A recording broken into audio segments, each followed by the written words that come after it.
بسم اللہ الرحمن الرحیم رب اشرح لی صدری ویسر لی امری واحلل عقدۃ من لسانی یفقہوا قولی۔ ہم قیامت کے دن کے حالات کے بارے میں پڑھ رہے تھے۔ قیامت کے دن کے اختتام پر انسان اپنی آخری منزل پر پہنچے گا جو جنت یا جہنم کی شکل میں ہوگی۔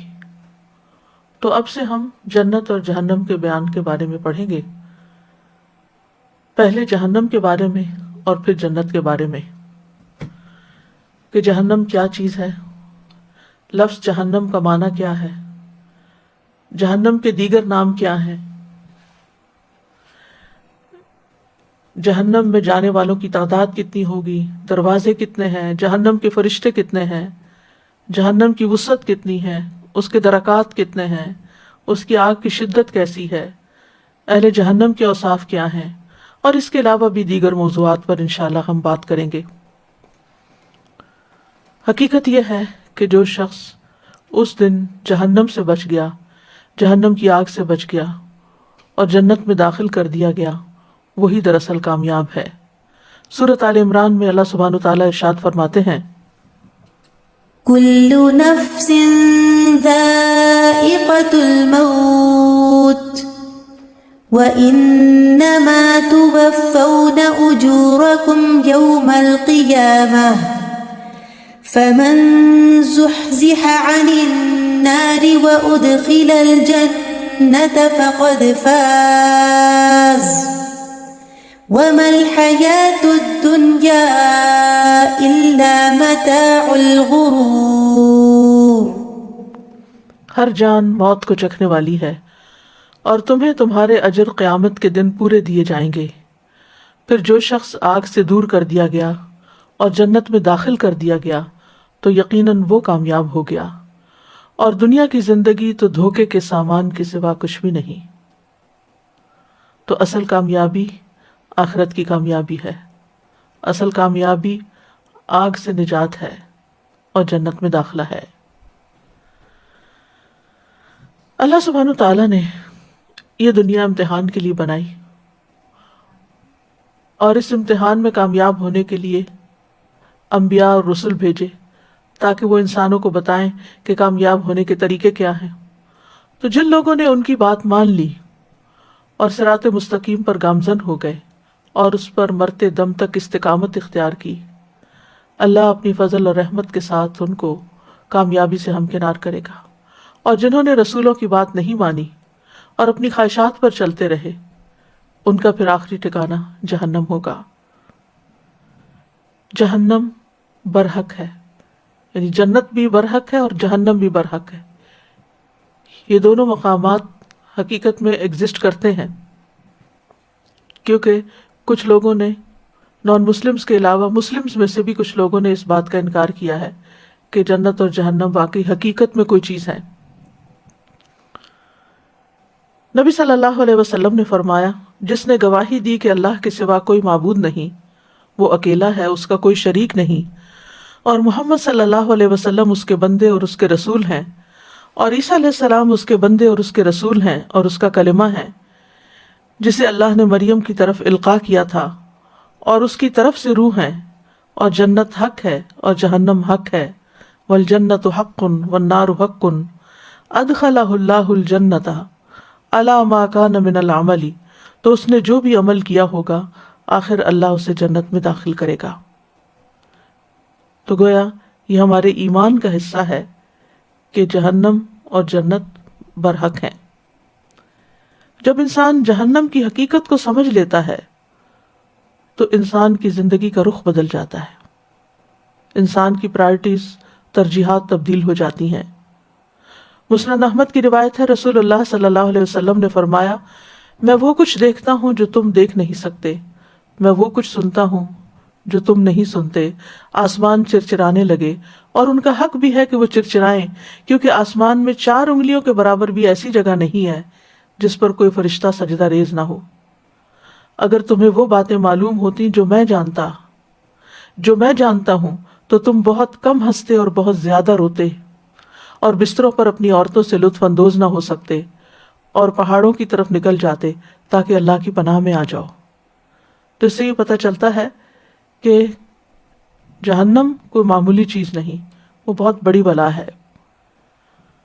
اور پھر یہ کہ جو شخص اس کا انکار کرتا ہے، یا جو شخص اللہ اور اس کے رسول کا اور آخرت کا انکار کرتا ہے، تو اس کا پھر ابدی ابدی ٹھکانہ جہنم ہوگا۔ یہ ایک مستقل اقامت گاہ ہے۔ رسول اللہ صلی اللہ علیہ وسلم نے فرمایا، تم جانتے ہو کہ ہمیں اللہ کی طرف لوٹنا ہے، پھر جنت کی طرف یا جہنم کی طرف جانا ہے۔ وہ ایسی مستقل اقامت گاہ ہے کہ وہاں سے روانگی نہیں ہوگی۔ وہ ایسی ہمیشگی ہے جہاں موت نہیں آئے گی۔ وہاں ایسے جسم ہوں گے جو مرنے والے نہیں، جن کو فنا نہیں۔ فرشتے بھی جہنم سے ڈرتے ہیں۔ انس بن مالک کہتے ہیں کہ رسول اللہ صلی اللہ علیہ وسلم نے جبریل سے پوچھا علیہ السلام، کیا بات ہے کہ میں نے میکائیل کو کبھی ہنستے ہوئے نہیں دیکھا؟ انہوں نے جواب دیا کہ جب سے جہنم کو پیدا کیا گیا ہے میکائیل کبھی نہیں ہنسے۔ اسی طرح ایک اور روایت میں آتا ہے کہ نبی صلی اللہ علیہ وسلم جب معراج کے موقع پر آسمانوں پر تشریف لے گئے تو فرشتوں کے جس گروہ کے پاس سے بھی گزرے انہوں نے آپ کو سلام بھی کیا اور آپ کو دیکھ کر مسکرائے بھی، لیکن جہنم کا داروغہ مالک، اس نے جب آپ کو دیکھا سلام تو کیا لیکن مسکرایا نہیں۔ تو آپ نے جبریل سے پوچھا کہ سب فرشتے مسکرائے ہیں لیکن مالک نہیں مسکرایا۔ تو آپ نے فرمایا کہ جب سے وہ پیدا ہوا ہے یا جب سے اس کی یہ ڈیوٹی لگی ہے اور جب سے اس نے جہنم کے حالات دیکھے ہیں وہ آج تک نہیں مسکرایا۔ تو حقیقت یہ ہے کہ جو اس کی حقیقت کو جان لے، جہنم کو پہچان لے، پھر وہ اس زندگی کو عیش و عشرت میں نہیں گزار سکتا، ضائع نہیں کر سکتا، بیکار میں نہیں گنوا سکتا۔ وہ اپنے زندگی کے ایک ایک لمحے کی قدر کرے گا تاکہ میں کچھ ایسے نیک اعمال کر جاؤں کہ جس کی وجہ سے میرا آخری ٹھکانہ جنت ہو، نہ کہ جہنم۔ لفظ جہنم جو ہے اس کے معنی کے بارے میں دو اقوال ہیں۔ یونس بن حبیب اور اکثر نحوی کہتے ہیں کہ جہنم آگ کا نام ہے جس آگ کے ذریعے اللہ آخرت میں عذاب دے گا، اور یہ عجمی لفظ ہے، عربی نہیں۔ عجمی کا مطلب کیا ہے؟ یعنی غیر عربی لفظ ہے۔ اس کو معرفہ اور عجمی کلمہ ہونے کی وجہ سے غیر منصرف پڑھا جائے گا۔ دوسرے لوگ کہتے ہیں کہ جہنم عربی لفظ ہے، یہ آخرت کی آگ کا نام رکھا گیا ہے کیونکہ اس کا پیندہ بہت زیادہ دور ہوگا، یعنی اس کے گہرائی کی وجہ سے اس کا نام جہنم رکھا گیا ہے۔ جہنم کے کچھ دیگر نام بھی ہیں۔ یہ وہ نام ہیں جو قرآن مجید میں جہنم کی آگ کے لیے بولے گئے ہیں جو آخرت میں ہوگی۔ اس میں الہاویہ، اللظا، الحطمہ، سجین، سقر، جہیم، سعیر اور جہنم۔ پہلا نام حاویہ، یہ کلمہ ایک مرتبہ وارد ہوا ہے قرآن مجید میں۔ سورۃ القاریہ میں آتا ہے وَأَمَّا مَنْ خَفَّتْ مَوَازِينُهُ فَأُمُّهُ هَاوِيَةٌ وَمَا أَدْرَاكَ مَا هِيَ نَارٌ حَامِيَةٌ، لیکن وہ شخص جس کے پلڑے ہلکے ہو گئے تو اس کی ماں حاویہ ہے، اور تجھے کس چیز نے معلوم کروایا کہ وہ کیا ہے؟ ایک سخت گرم آگ ہے۔ تو حاویہ کا لفظ جو ہے ہوا سے نکلا ہے۔ ہوا کا مطلب ہوتا ہے گرنا، ہوا خواہش کو بھی کہتے ہیں کیونکہ خواہش کے پیچھے چلنے سے انسان اپنی عزت گنوا بیٹھتا ہے، اپنے مقام سے نیچے گر پڑتا ہے۔ فراہیدی کہتے ہیں کہ الہاویہ ہر وہ گڑھا ہے جس میں کوئی چیز گر جائے، پھر وہ اس کے پیندے کے بہت گہرا ہونے کی وجہ سے اس تک نہ پہنچ سکے، یعنی جس کا پیندہ اتنا گہرا ہو کہ وہ چیز اس تک نہ جائے جو اس برتن میں ڈالی جائے۔ علامہ قرطبی اس نام کے بارے میں کہتے ہیں کہ اس کا نام حاویہ اس لیے رکھا گیا ہے کہ اس کے پیندے کے بہت دور اور گہرا ہونے کے باوجود جب اس میں گرایا جائے گا لوگ اس میں گرتے چلے جائیں گے، یعنی اتنے گرائے جائیں گے کہ وہ اندر ہی ان کو سمیٹ لے گا۔ حدیث میں بھی حاویہ کا لفظ آتا ہے۔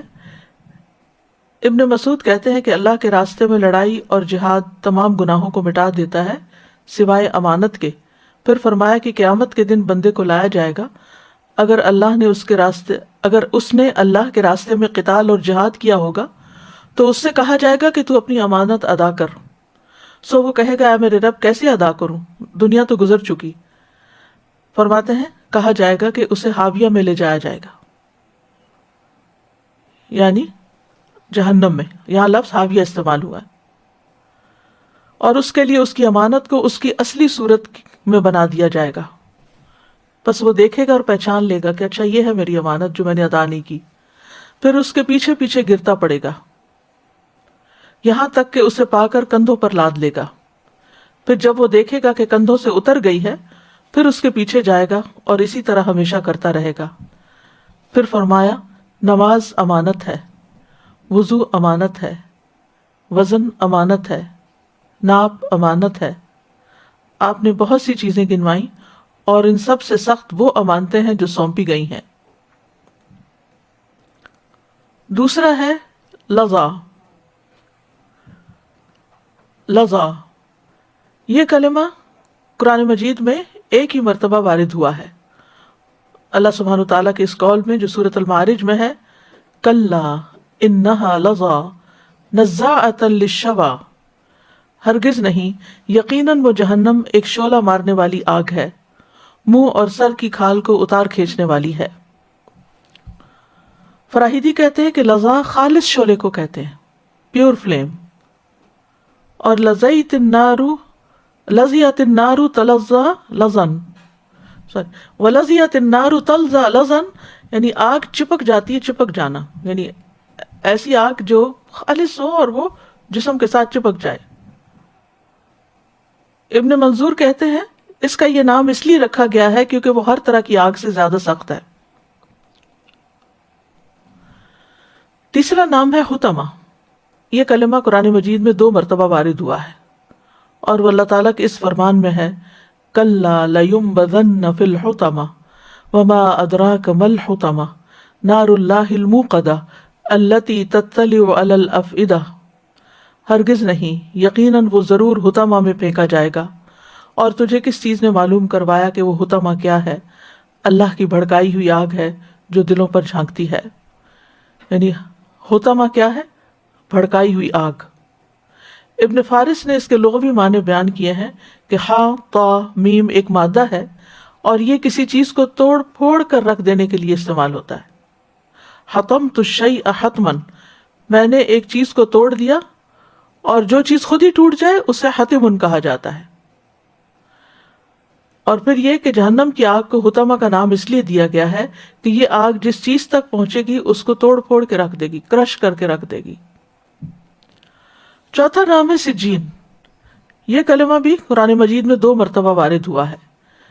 سورۃ مطففین میں آتا ہے، کلا ان کتاب الفجار لفی سجین وما ادراک ما سجین کتاب مرقوم. ہرگز نہیں، بے شک نافرمان لوگوں کا اعمال نامہ یقیناً سخت قید کے دفتر میں ہے. اور تجھے کس چیز نے معلوم کروایا کہ وہ دائمی سخت قید کا دفتر کیا ہے؟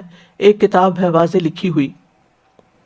ابن فارس سجین کے بارے میں کہتے ہیں کہ سین جین جیم نون، سجن کا معنی ہے کسی کو قید کر لینا، یعنی سجنا کا معنی ہے قید کر لینا. کہا جاتا ہے سجنتہ سجنن، میں نے اس کو قید کر لیا. اور سجن وہ جیل ہوتی ہے جس میں انسان کو قید کیا جاتا ہے. اور یہ جہنم کے ناموں میں سے ایک نام ہے، کیونکہ جو شخص جہنم میں چلا گیا وہاں سے نکل نہیں سکے گا. ایک تو یہ کہ جہنم کی گہرائی اتنی زیادہ ہے، دوسرا یہ کہ اس کے اوپر ایسے فرشتے مقرر ہیں کہ جو ان کو مارتے ہیں اور اوپر وہ آ ہی نہیں سکتے. اور مالک جو ہے وہ جہنم کے گیٹ پہ داروغہ ہے کہ جو جیسے جیل کے اوپر چوکیدار ہوتے ہیں اور کسی قیدی کی مجال نہیں ہوتی کہ جیل سے باہر نکلے، تو اسی طرح جہنم سے بھی کوئی شخص باہر نہیں نکل سکے گا، وہ ایک قید خانہ بھی ہے. نمبر 5 سقر. سقر قرآن کریم میں 4 مرتبہ وارد ہوا ہے. اللہ تعالیٰ کا فرمان ہے، سأصلیہ سقر وما ادراک ما سقر لا تبقی ولا تذر لواحۃ للبشر. میں اسے جلد ہی سقر یعنی جہنم میں داخل کروں گا، اور تجھے کس چیز نے معلوم کروایا کہ سقر کیا ہے؟ نہ وہ باقی رکھتی ہے نہ چھوڑتی ہے، چمڑے کو جھلس دینے والی ہے. اسی طرح سورۃ المدثر میں اللہ تعالیٰ فرماتے ہیں کہ الا اصحاب الیمین فی جنات یتساءلون عن المجرمین ما سلککم فی سقر قالوا لم نک من المصلین. مگر دائیں ہاتھ والے جنتوں میں سوال کریں گے مجرموں سے، تمہیں کس چیز نے سقر میں داخل کیا؟ وہ کہیں گے ہم نماز ادا کرنے والوں میں سے نہ تھے. تو یہاں اللہ تعالیٰ نے سقر کا معنی خود ہی بیان کر دیا کہ سقر وہ ہے جو نہ باقی رہنے دے نہ چھوڑے، یعنی ختم کر کے رکھ دے انسان کو، لیکن اس کے باوجود انسان پہ موت نہیں آئے گی۔ ابن فارس کہتے ہیں سین قاف را کا مادہ جلا دینے پر یا آگ کے ذریعے بھون کر رنگ تبدیل کرنے پر دلالت کرتا ہے، یعنی جب کسی چیز کو آگ پہ بھون دیا جاتا ہے تو اس کا رنگ بدل جاتا ہے۔ اسی لیے کہا جاتا ہے سقرت الشمس، دھوپ نے اس کو سقر کر دیا، یعنی سیاہی مائل بنا دیا، اس کا رنگ کالا کر دیا، اس کا رنگ تبدیل کر دیا۔ ابن منظور کہتے ہیں کہ جہنم کا نام سقر اس لیے رکھا گیا ہے کیونکہ وہ جسموں اور روحوں کو پگھلا کے رکھ دے گی، اور حقیقت میں یہ وہ آگ ہے کہ جو چمڑے کو اس طرح جھلس دے گی کہ اس کو باقی نہ رہنے دے گی۔ چھٹا نام جہیم ہے۔ یہ کلمہ قرآن مجید میں 23 سے زیادہ مرتبہ وارد ہوا ہے۔ اس میں سے اللہ تعالیٰ کا فرمان ہے سورۃ النازعات میں فَأَمَّا مَنْ طَغَى وَآثَرَ الْحَيَاةَ الدُّنْيَا فَإِنَّ الْجَحِيمَ هِيَ الْمَأْوَى وَأَمَّا مَنْ خَافَ مَقَامَ رَبِّهِ وَنَهَى النَّفْسَ عَنِ الْهَوَى فَإِنَّ الْجَنَّةَ هِيَ الْمَأْوَى۔ پس لیکن جو حد سے بڑھ گیا اور اس نے دنیا کی زندگی کو ترجیح دی تو بے شک جہنم ہی اس کا ٹھکانہ ہے، اور رہا وہ جو اپنے رب کے سامنے کھڑا ہونے سے ڈر گیا اور اس نے خواہش کو روک لیا، یعنی ہوا کو روک لیا، خواہش نفس کو، تو بے شک جنت ہی اس کا ٹھکانہ ہوگی۔ اسی طرح وَإِذَا الْجَحِيمُ سُعِّرَتْ، جب جہنم بھڑکا دی جائے گی۔ ایک اور جگہ آتا ہے سورۃ المطففین میں ثُمَّ إِنَّهُمْ لَصَالُو الْجَحِيمِ، تو یہ 4 مختلف مقامات پر جہیم کا لفظ آتا ہے۔ لفظ جہیم کے بارے میں آتا ہے کہ یہ جیم ہا میم سے ہے، اور جاہم وہ جگہ ہوتی ہے جو سخت تپش والی ہوتی ہے، یعنی شدید حرارت والی جگہ کو جہیم کہا جاتا ہے۔ 7واں نام سعیر ہے۔ یہ قرآن مجید میں 1 سے زیادہ مرتبہ وارد ہوا ہے۔ وَأَمَّا مَنْ أُوتِيَ كِتَابَهُ وَرَاءَ ظَهْرِهِ فَسَوْفَ يَدْعُو ثُبُورًا وَيَصْلَىٰ سَعِيرًا إِنَّهُ كَانَ فِي أَهْلِهِ مَسْرُورًا، اور لیکن وہ شخص جس کا نامہ اعمال اس کے پیٹھ پیچھے دیا گیا تو ان قریب وہ بڑی ہلاکت کو پکارے گا اور بھڑکتی ہوئی آگ میں جائے گا، بلا شبہ وہ اپنے گھر والوں میں خوش تھا، یعنی یہ اس کا قصور تھا کہ دنیا میں مزے کر رہا تھا اور آخرت کو بھولے ہوئے تھا۔ اسی طرح سورۃ الملک میں آتا ہے فَاعْتَرَفُوا بِذَنبِهِمْ فَسُحْقًا لِأَصْحَابِ السَّعِيرِ، اور سعیر کا لفظ جو ہے سین عین را سے ہے، کسی چیز کا مشتعل ہونا اور دہکنا اور اوپر اٹھنا، یعنی جیسے جہنم کی آگ بھڑکے گی اور اس کے شعلے جو ہیں وہ اونچے اٹھیں گے۔ نمبر 8 جہنم، یہ 8واں نام ہے۔ قرآن مجید میں 70 سے زیادہ دفعہ یہی لفظ آیا ہے۔ ان جہنم کانت مرصادا فلہم عذاب جہنم ولہم عذاب الحریق، پھر فی نار جہنم۔ ابن منظور کہتے ہیں جہنم کی وجہ تسمیہ یہ ہے کہ جہنم اس گہرائی کو کہتے ہیں جو بہت دور ہو، نیچے۔ بئر جہنم و جہنم، یعنی وہ کنواں جس کا پیندہ بہت زیادہ گہرا ہو، نیچے۔ تو جہنم کو یہ نام اس لیے دیا گیا ہے کہ اس کی گہرائی بہت ہے، بہت نیچے ہے۔ جب وہ حدیث میں آتا ہے نا کہ ایک پتھر کے گرنے کی آواز آئی تو آپ نے فرمایا 70 سال پہلے لڑکایا گیا تھا۔ آپ دیکھیں پتھر ذرا سا پھینکا 1 سیکنڈ میں نیچے پہنچتا ہے، تو کتنا دور ہے، کتنا دور۔ اور منافقین جو ہیں وہ جہنم کے سب سے نچلے گڑھے میں ہوں گے۔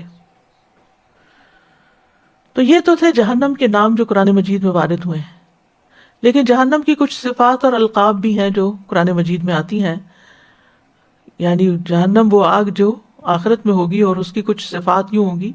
السموم، بئس المصیر، سموم کہتے ہیں نا زہریلی ہوا کو جو مساموں میں گھس جاتی ہے۔ بئس المصیر، بدترین ٹھکانہ، لوٹنے کی جگہ۔ بئس القرار، بئس المہاد، برا ٹھکانہ۔ بئس الورد المورود، بری گرنے کی، وارد ہونے کی جگہ۔ دار البوار، ہلاکت کا گھر، وہ قوم بورا پڑھا تھا نا آپ نے، باہر ہلاک ہونے والے کو کہتے ہیں۔ دار الفاسقین، فاسقوں کا گھر۔ سوء الدار، اسفل السافلین۔ تو یہ سب یعنی قیامت کے دن جنت جہنم پیدا ہوں گی، ابھی نہیں ہے۔ قرآن مجید میں آتا ہے اعدت للکافرین، سورۃ آل عمران میں، جس کا کیا مطلب ہے؟ یہ کافروں کے لیے تیار کی گئی ہے، یعنی جہنم تیار کر دی گئی ہے۔ پھر سورۃ نبا میں آتا ہے ان جہنم کانت مرصادا للطاغین مآبا، یقیناً جہنم ہمیشہ سے ایک گھات کی جگہ ہے، سرکشوں کے لیے ٹھکانہ ہے۔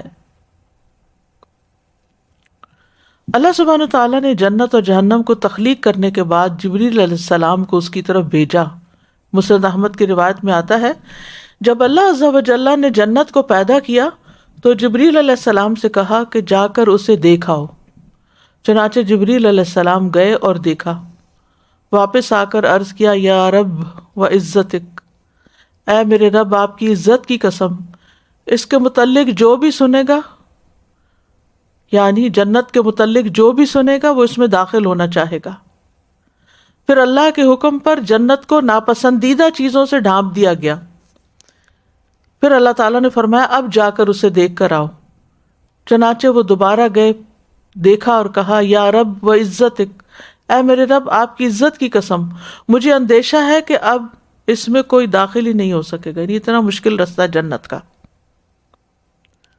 کیونکہ خواہشات کے خلاف چلنا پڑتا ہے نا انسان کو۔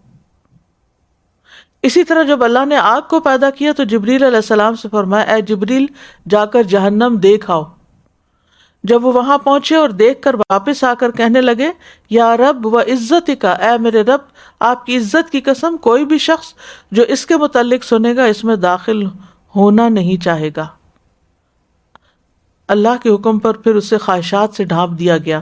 پھر اللہ تعالیٰ نے فرمایا اے جبریل جا کر اب اسے دیکھاؤ۔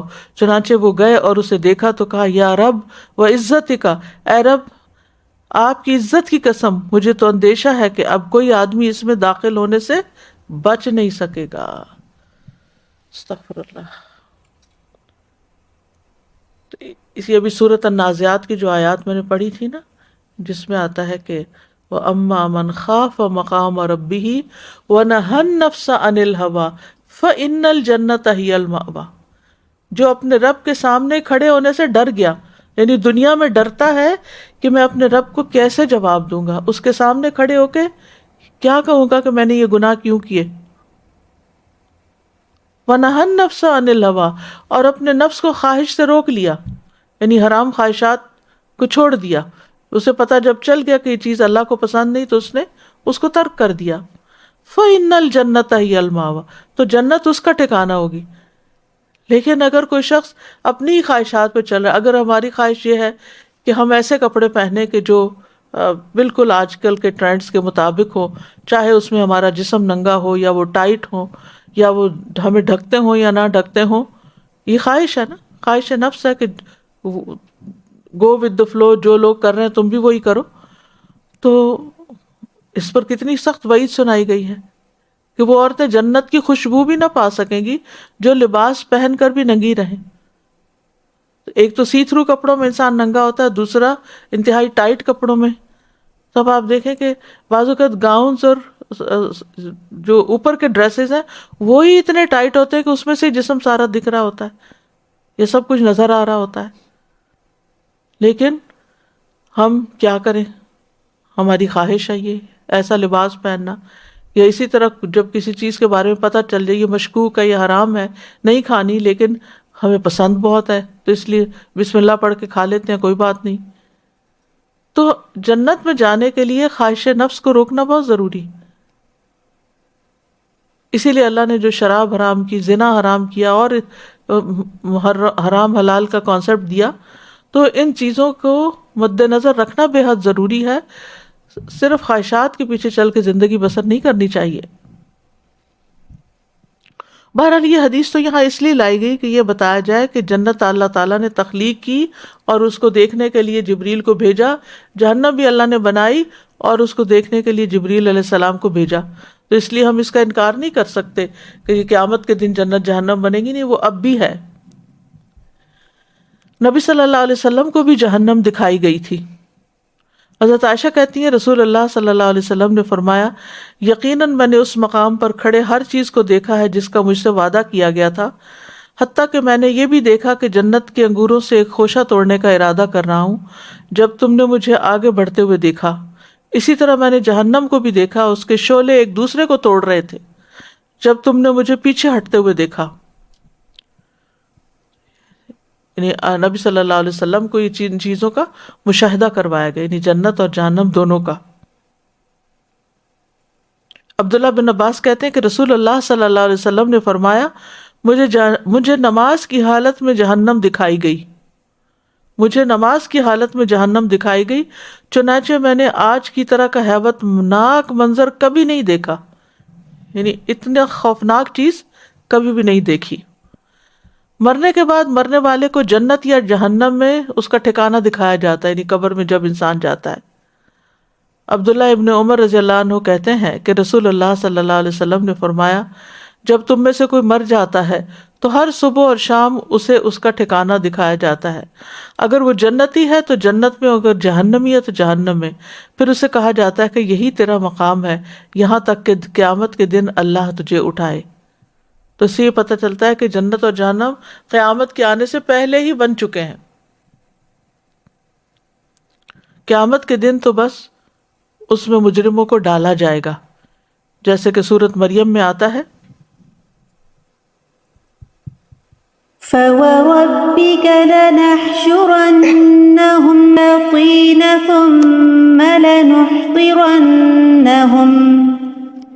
ثُمَّ لَنُحْضِرَنَّهُمْ حَوْلَ جَهَنَّمَ جِثِيًّا ثُمَّ لَنَنزِعَنَّ مِن كُلِّ شِيعَةٍ أَيُّهُمْ أَشَدُّ عَلَى الرَّحْمَنِ عِتِيًّا ثُمَّ لَنَحْنُ أَعْلَمُ بِالَّذِينَ هُمْ أَوْلَى بِهَا صِلِيًّا. تو قسم ہے تیرے رب کی، بے شک ہم ان کو اور شیطانوں کو ضرور اکٹھا کریں گے، پھر بے شک ہم انہیں جہنم کے گرد ضرور گھٹنوں کے بل گرے ہوئے حاضر کریں گے، پھر بے شک ہم ہر گروہ میں سے اس شخص کو ضرور کھینچ نکالیں گے، یعنی ہر گروہ میں سے اس شخص کو باہر نکال لیں گے جو ان میں سے رحمان کے خلاف زیادہ سرکش ہے. پھر یقیناً ہم ان لوگوں کو زیادہ جاننے والے ہیں جو اس میں جھونکے جانے کے زیادہ حقدار ہیں. یعنی کس کو جہنم میں جانا چاہیے ہمیں زیادہ پتہ ہے. اللہ تعالیٰ اپنے علم کی بنا پر، اپنے عدل کی بنا پر ایسے لوگوں کو جہنم میں بھیج دے گا. پھر اسی طرح کافروں، ظالموں کو قیامت کے دن جہنم کی راہ دکھائی جائے گی اور وہ اس میں ہمیشہ رہیں گے. سورۃ النساء میں آتا ہے إِنَّ الَّذِينَ كَفَرُوا وَظَلَمُوا لَمْ يَكُنِ اللَّهُ لِيَغْفِرَ لَهُمْ وَلَا لِيَهْدِيَهُمْ طَرِيقًا إِلَّا طَرِيقَ جَهَنَّمَ خَالِدِينَ فِيهَا أَبَدًا وَكَانَ ذَلِكَ عَلَى اللَّهِ يَسِيرًا. بے شک جن لوگوں نے کفر کیا اور ظلم کیا، اللہ کبھی ایسا نہیں کہ انہیں بخشے اور نہ یہ کہ انہیں کسی سیدھے راستے کی ہدایت دے سوائے جہنم کی راہ کے جس میں وہ ہمیشہ رہنے والے ہیں، ہمیشہ ہمیشہ، اور یہ ہمیشہ سے اللہ پر بڑا ہی آسان ہے. تو کفر اور ظلم یعنی شرک ایسی چیزیں ہیں کہ جو انسان کو سیدھی جہنم میں لے جانے والی ہیں. اسی طرح مختلف طرح کے جرائم کرنے والے بھی جہنم کی طرف ہانکے جائیں گے. بعض مجرموں کو پیاس سے ہانکتے ہوئے لے جایا جائے گا. سورۃ مریم میں آتا ہے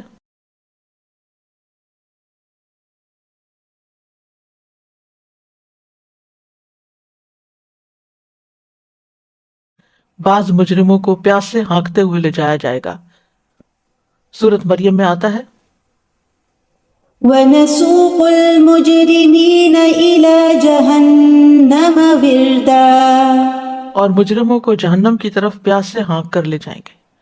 سوچیے اگر پیاس لگی ہو اور اوپر سے گرمی بھی ہو اور حشر کا میدان ہو، سورج سوا نیزے سے قریب ہو اور انسان کو جہنم کی طرف لے جایا جا رہا ہو تو اس وقت حالت کیا ہوگی.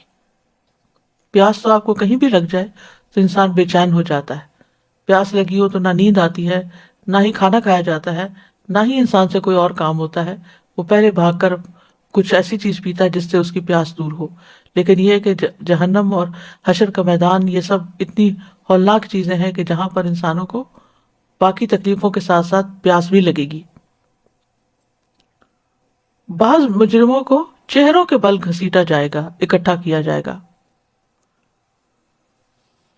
سورۃ الفرقان میں آتا ہے الذين يحشرون على وجوههم إلى جهنم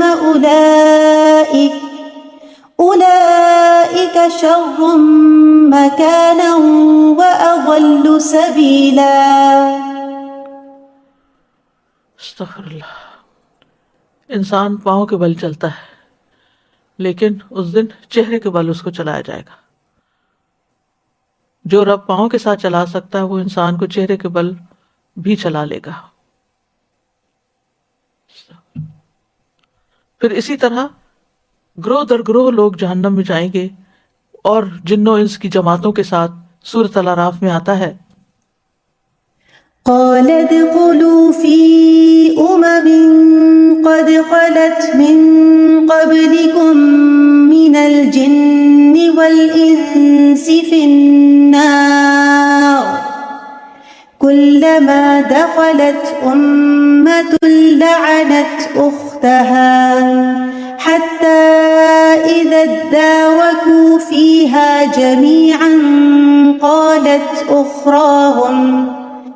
قالت أخراهم لأولاهم ربنا هؤلاء أضلونا فآتهم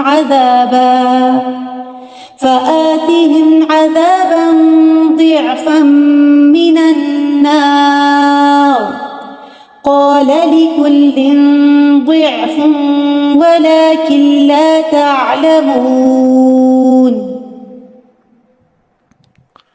فرمائے گا ان جماعتوں کے ہمراہ جو جنوں اور انسانوں میں سے تم سے پہلے گزر چکی ہیں آگ میں داخل ہو جاؤ. سورۃ الزمر میں آتا ہے کہ گروہ در گروہ لوگوں کو جہنم کی طرف ہانکا جائے گا. وسيق الذين كفروا إلى جهنم زمرا حتى إذا جاءوها فتحت أبوابها وقال لهم خزنتها ألم يأتكم رسل منكم يتلون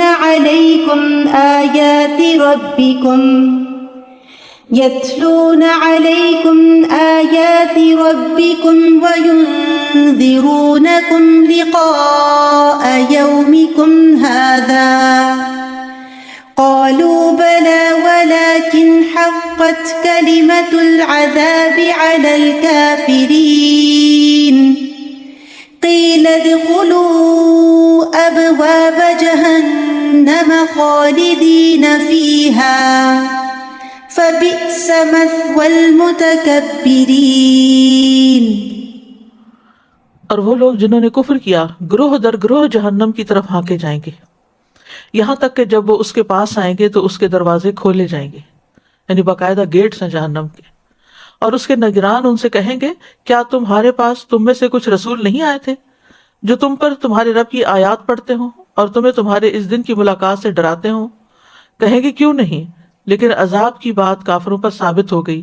کہا جائے گا پس جہنم کے دروازوں میں داخل ہو جاؤ، اس میں ہمیشہ رہنے والے، پس وہ تکبر کرنے والوں کے لیے برا ٹھکانہ ہے. تو اس سے بھی پتہ چلتا ہے کہ تکبر کی صفت جو ہے، ایروگنس جو ہے، وہ انسانوں کو جہنم میں لے جانے والا ہے. پھر اسی طرح مجرموں کو ان کے جوڑوں کے ساتھ جہنم میں بھیجا جائے گا. جس سے اگر کوئی ہسبینڈ وائف دونوں جہنم ڈیزرو کرتے تو دونوں ہی کو اکٹھا، یا اسی طرح دوست یا جن کے ساتھ انسان دوستی رکھتا ہے. سورۃ صافات میں اللہ تعالیٰ فرماتے ہیں احشروا الذين ظلموا وأزواجهم وما كانوا يعبدون من دون الله فاهدوهم إلى صراط الجحيم.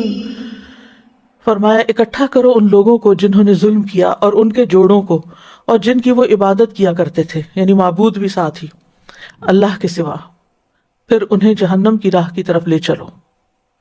پھر پہلے لے جایا جائے گا، گروہ بن گئے، گروہ پھر چل رہے ہیں اس رستے پہ، پھر آگے مجرموں کو جہنم میں دھکیل دیا جائے گا.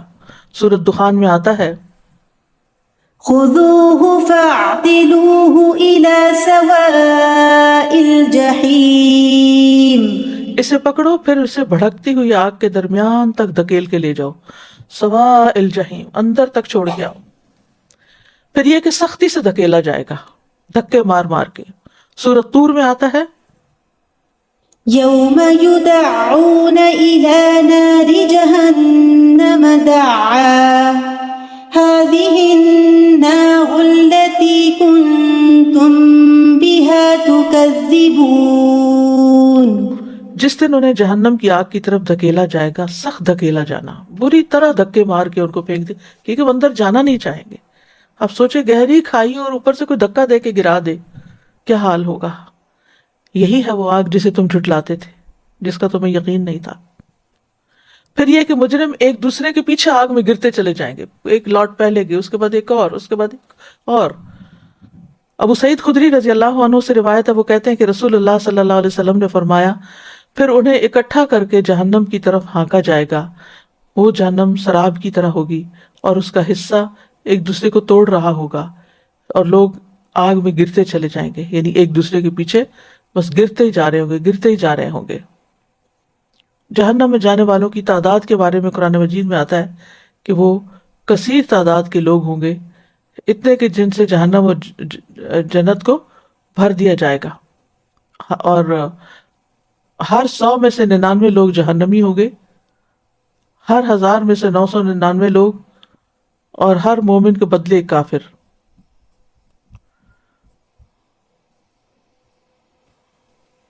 سورۃ الاعراف میں اللہ تعالیٰ فرماتے ہیں وَلَقَدْ ذَرَأْنَا لِجَهَنَّمَ كَثِيرًا مِنَ الْجِنِّ وَالْإِنسِ لَهُمْ قُلُوبٌ لَا يَفْقَهُونَ بِهَا وَلَهُمْ أَعْيُنٌ لَا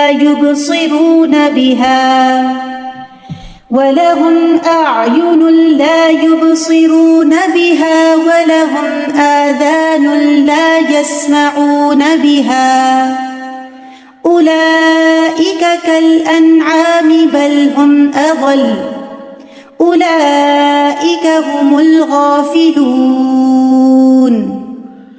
اور بلا شبہ یقیناً ہم نے بہت سے جن اور انسان جہنمی کے لیے پیدا کیے ہیں. ان کے دل ہیں جن کے ساتھ وہ سمجھتے نہیں، یعنی سوچ سمجھ سے کام نہیں لیتے. ان کی آنکھیں ہیں جن کے ساتھ وہ دیکھتے نہیں، ان کے کان ہیں جن کے ساتھ وہ سنتے نہیں. یہ لوگ چوپاؤں جیسے ہیں، بلکہ یہ ان سے بھی زیادہ بھٹکے ہوئے ہیں. یہی لوگ ہیں جو بالکل بے خبر ہیں. چوپائے جانور، مویشی جانور، دوسرے جانور، اگر آپ ان پر غور کریں تو اپنے نفع نقصان کا ان کو بھی پتا ہے کہ کس طرف جانا اور کس طرف نہیں جانا. آپ دیکھیں کہ جب یہ جانور شکار کرتے ہیں، اگر شکار کا وہ منظر آپ دیکھیں تو اپنے مطلب یا اپنے مقصد یا اپنے گول کو اچیو کرنے کے لیے کس قدر کانشیس ہوتے ہیں، کس قدر ایفرٹ لگاتے ہیں، اور کس قدر چوکنے ہوتے ہیں، اور پھر کیسے حملہ آور ہوتے ہیں اور کیسے پہنچتے ہیں اس کی طرف، تبھی تو سروائیو کرتے ہیں. کبھی اگر آپ نے بلی رکھی ہوئی ہے تو بلی کو اگر آپ نوٹس کریں کہ کس طرح وہ ہوشیار ہو کے اپنے شکار کی طرف جاتی ہے، اسی طرح باقی جانور بھی. لیکن انسان اپنے مقصد زندگی کو نہیں سمجھتا کہ اسے اللہ کی عبادت کے لیے پیدا کیا ہے، یا جو ذمہ داریاں اس پہ ڈالی گئی ہیں ان کی طرف وہ اسی طرح ہوشیار چوکنا ہو کے رہے. یہ نہیں کہ نماز کا وقت نکل جائے کہ اوہ اچھا مجھے تو پتہ ہی نہیں چلا، اچھا یہ نیکی کا یہ کام ہے، اچھا بس ٹھیک ہے، ادھر سے غفلت ادھر غفلت. کیونکہ اصل جو چیز ہے انسان کو ڈبونے والی وہ غفلت ہے. حتیٰ کہ نمازیوں کے بارے میں آتا ہے قرآن مجید میں فَوَيْلٌ لِّلْمُصَلِّينَ الَّذِينَ هُمْ عَن صَلَاتِهِمْ سَاهُونَ. ہلاکت ہے ان نمازیوں کے لیے جو اپنی نمازوں کی طرف سے غافل ہیں، یعنی اپنے وقت پر نہیں پڑھتے، پوری شرائط کے ساتھ نہیں پڑھتے، دل لگا کے نہیں پڑھتے، بس غفلت میں پڑے ہوئے ہیں. وقت مل گیا تو پڑھ لیا، آخری وقت میں جا پڑا، کبھی قضا کر دی، کبھی پڑھ لی، کبھی سوئے کے سوئے رہ گئے. تو یہ جو غفلت ہے یہ انسان کو بہت نقصان دینے والی ہے. پھر یہ کہ جہنم کو جن و انس سے بھر دیا جائے گا. سورۃ السجدہ میں آتا ہے وَلَوْ شِئْنَا لَآتَيْنَا كُلَّ نَفْسٍ هُدَاهَا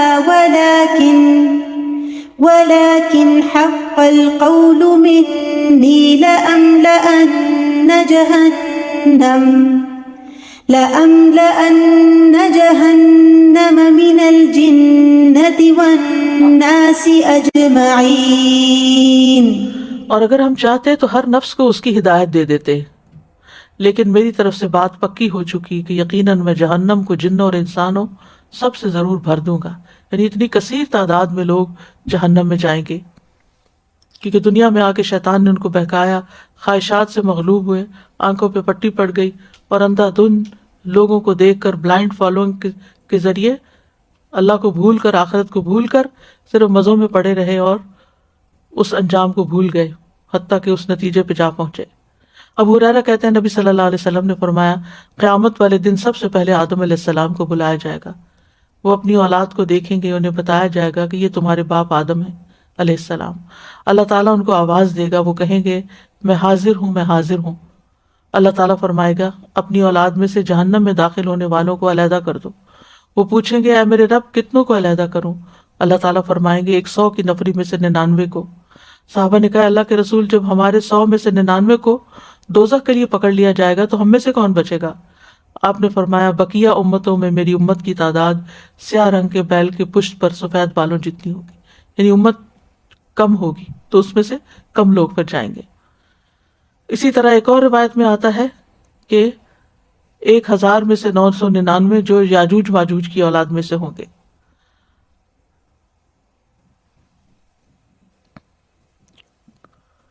پھر اسی طرح ہر مومن کے بدلے ایک کافر.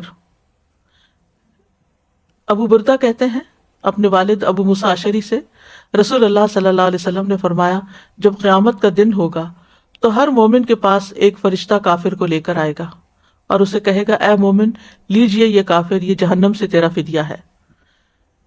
یعنی جب قیامت کا دن ہوگا تو اللہ تعالیٰ ہر مومن کی طرف ایک فرشتہ بھیجے گا اور اس کے ساتھ ایک کافر ہوگا. بس وہ فرشتہ مومن سے کہے گا اے مومن اس کافر کو پکڑ لو، یہ جہنم سے جان چھڑانے کے لیے تمہارا فدیہ، کیونکہ وہ تو پہلے ہی کفر پر ہے نا. یعنی تم اس کے بدلے میں جہنم سے آزاد ہو جاؤ گے. جہنم میں تمہاری منزل تھی، اگر تم اس کے حقدار ہوتے تو تم اس میں داخل ہوتے، بس اب یہ کافر اس کا حقدار بن گیا تو اس طرح یہ کافر جہنم سے تمہاری آزادی کا فدیہ بن گیا، کیونکہ تم نے اس سے نجات پا لی اور کافر کے لیے وہ مقرر ہو گیا. بس اس کو جہنم میں پھینک دو، یہ تمہارا فدیہ ہے. پھر اسی طرح جہنم میں عورتوں کی اکثریت ہوگی. عمران بن حسین کہتے ہیں صحیح بخاری کی روایت ہے آپ نے فرمایا میں نے جنت میں جھانک کر دیکھا تو اکثریت فقراء کی تھی، فقیر لوگ زیادہ تھے، اور جہنم میں جھانکا تو وہاں عورتیں زیادہ تھیں. اور اس کی وجہ بھی ایک دوسری حدیث میں بتائی گئی کہ تم لان تان بہت کرتی ہو اور شوہر کی ناشکری. یہ دو ویکنیسز ہیں جس کی وجہ سے عورتوں کے لیے وعید سنائی گئی. اچھا اب آپ سوچ رہے ہوں گے کہ اس طرح کی باتیں کیوں کی گئی ہیں. یہ دراصل ڈیٹرنٹ کے طور پر ہے کہ پہلے سے ہی بتا دیا گیا کہ یہ دو کوالٹیز جو ہیں یہ جہنم میں لے جانے والی ہیں. اپنی اس ویکنس کے اوپر قابو پاؤ، اپنی اس ویکنس کو کنٹرول کرو، کہیں ایسا نہ ہو کہ اس کی وجہ سے آخری ٹھکانہ خراب ہو جائے. تو جہنم بہرحال جب بھر بھی دی جائے گی تو جہنم اور کا مطالبہ کرتی رہے گی. نبی صلی اللہ علیہ وسلم نے فرمایا جہنم میں دوزخیوں کو ڈالا جائے گا اور وہ کہے گی کچھ اور بھی ہے، حل من مزید، یہاں تک کہ اللہ رب العزت اپنا قدم اس پر رکھے گا اور وہ کہے گی کہ بس بس. پھر جہنم کے دروازوں کے بارے میں آتا ہے کہ یہ جہنم کے دروازے 7 ہیں. سورۃ الحجر میں فرمایا وَإِنَّ جَهَنَّمَ لَمَوْعِدُهُمْ أَجْمَعِينَ لَهَا 7 أَبْوَابٍ لِكُلِّ بَابٍ مِّنْهُمْ جُزْءٌ مَّقْسُومٌ. اور جہنم ہی وہ جگہ ہے جس کا ایسے سب لوگوں کو وعدہ دیا گیا ہے. اس کے 7 دروازے ہیں، ہر دروازے کے لیے ایک تقسیم شدہ حصہ ہوگا. یعنی کون کس دروازے سے جائے گا یہ فکس ہوگا. رسول اللہ صلی اللہ علیہ وسلم نے بھی فرمایا کہ جہنم کے 7 دروازے ہیں اور یہ دروازے قیامت کے دن کھولے جائیں گے.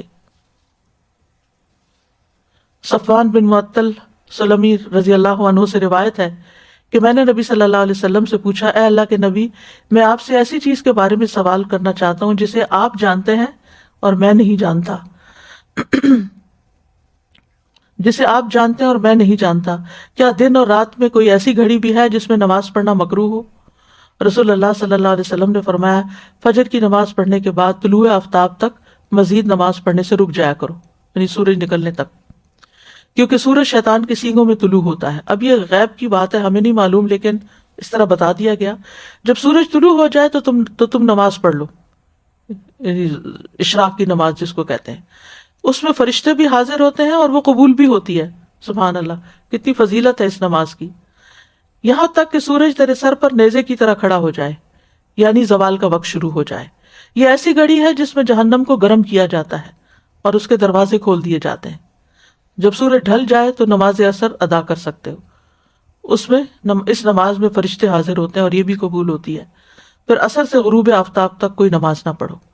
بہرحال اس میں کچھ نمازوں کے اوقات بھی بتائے گئے، اور پھر یہ ہے کہ جہنم کے دروازے دنیا میں بھی یعنی کہ یہ اوقات بتائے گئے کھولے جانے کے، دوپہر کا وقت جو ہے، اور اس کے ساتھ ساتھ یہ کہ قیامت کے دن جب لوگ اس میں ڈالے جائیں گے تو اس وقت ان کو